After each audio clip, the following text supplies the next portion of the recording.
Hey, all you basketball players out there. Do you want to be the kind of player that your coach has complete and total trust in? Do you want to be in the game during crunch time when the game is on the line? And do you want to have an edge over other players that may be more athletic or seem more talented? Well, today I'm going to share where you should be putting more time and energy into your game. Let's jump in and discuss.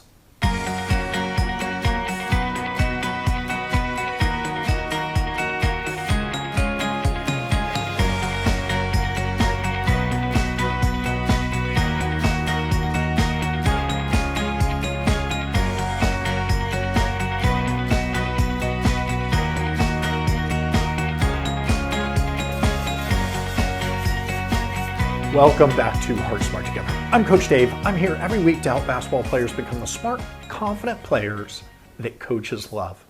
So I know what you want to continue on that path to building that stable, steady confidence in your game. And we know that that comes from how you play and how you think, kind of a combination of those things. And today I'm going to talk about something that can have a drastic effect on how you play the game. And it's something that most average players just don't spend enough time or energy in. And there's a number of reasons that they don't spend enough time and energy in. Maybe, they just haven't been taught to spend time in that area. Maybe they just don't know what to do or how to improve maybe these skills and habits that we're going to talk about today.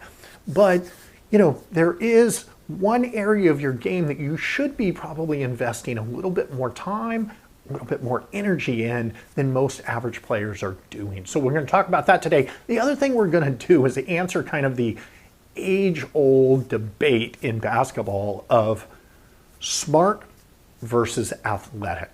I want to talk a little bit about that today. Now, before I get started, be sure, if you want to be one of those smart, confident players that coaches love, be sure to download the checklist I make available to you, which is, kind of the championship intangibles that a lot of players don't have, that coaches love to see in players.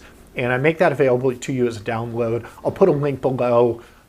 Be sure if you want to, download that. I think it's a great resource for you and something that you can go through and add those skills and make those habits for yourself as well. So I talked about kind of that age-old debate of smart versus athletic. And I want to give you kind of a contrast in my career from player to coach. So as a player, my entire playing career, from high school through college, I had the tag of being a really athletic player with potential, right? And it's funny because I was a player that I wanted to be more than just an athletic player. I had just a love for the game. I was a gym rat. I was in the gym nonstop. If somebody would have given me a little guidance, a little more direction and told me some of the things I could have worked on, maybe some of the things I should have been focusing on versus maybe some of the athletic things I was focused on, I would have been like a sponge, but I just never really got that coaching. Okay, so I would say that if you looked at how much of a smart player I was, my basketball IQ, if it was on a scale of 1 to 10, at the beginning of my high school career was probably, if it was a scale of 1 to 10, it was a negative, right? It was like a -3 when I started. And by the end of my career, it had grown all the way to maybe from what I know now, probably about a 2.5. I was just never one of those high IQ smart players. I relied entirely on my athleticism throughout my playing career. Now, as a coach, I really dove in and became a complete student of the game. Whatever level I was coaching at, from AAU to high school to college, I really wanted to be a student of the game and just build my coaching basketball IQ as high as possible. And that's what I focused on, mainly because almost all the teams I coached at every one of those levels, I never had the most athletic players. I never had the top talented players, right? So we had to give ourselves an edge.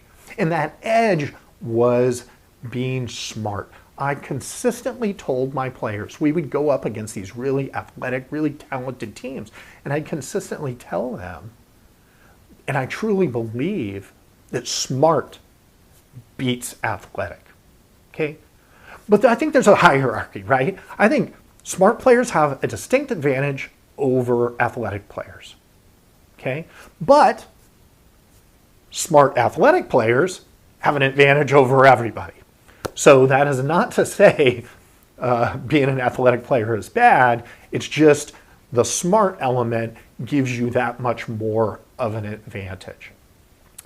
So what is the one thing that you can control that gives you that smart advantage that gets complete trust from your coach, gets you in the game more, gets you in the game during crunch time? You know, all those things that we talked about in the intro, like what is that one thing that you can focus on? The one thing that you can focus on, that you need to spend more time and energy on, is building your basketball IQ. And that is why we spend a lot of time on, you know, how you play and how you think on this channel, talking about those skills and habits that you can build your basketball IQ. So here's 3 reasons to focus on that. One is smart players have an advantage over athletic players because they can use the athletic players' athleticism to their advantage, because they have the skills and the habits that they can take advantage of a player's athleticism. Believe me, as a player, I had tons of smart players taking advantage of my speed, my, you know, what I thought was hustle back then, my, you know, gambling on defense, my, you know, leaving the ground and jumping. Jumpers love to jump. There's a million different little nuanced skills that smart players have that take an advantage over athletic players' athleticism. The second reason is your athleticism is limited, okay? And what do I mean by that? Not everybody was, you know, gifted by God with a really, you know, really tall body, with height, with a lot of strength. We all have different body types. A lot of people just weren't born with a tremendous amount of athleticism, a tremendous amount of speed. Now, that does not mean that you cannot work on your athleticism. And I recommend working on your athleticism. You always want to be, you know, a little quicker, a little faster, jump a little higher, be a little stronger. All those things give you an advantage. But there's still a limit. There's a cap on your athleticism. There is no cap on how smart of a basketball player you can become. Okay? I'm proof.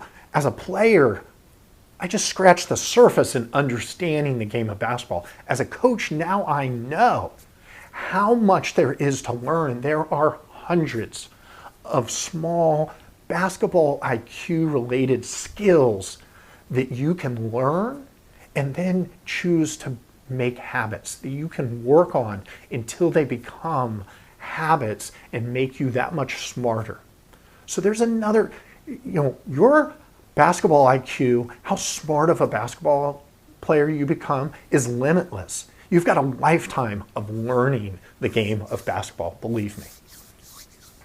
And then the third reason is, we talked about it, coaches trust smart players. If you want to get more playing time, if you want the trust of your coach, if you want to be in the game during those crunch time moments, let me tell you something. It's the smart players that have the advantage over the athletic players, the strictly athletic players, right? The smarter you are, the more your coach is going to feel they can trust you, the more they're going to feel you're an extension of them on the court, right?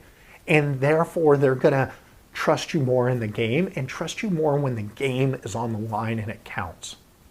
So that's kind of 3 reasons that, again, most average players just do not spend enough time building their basketball IQ. And that's why each week we try and help you build yours just a little bit more each week with each topic that we have. So be sure to, as I mentioned, you know, download my free intangibles checklist, and that'll get you notification when we're going to have another topic that comes out, and more videos on more topics like this.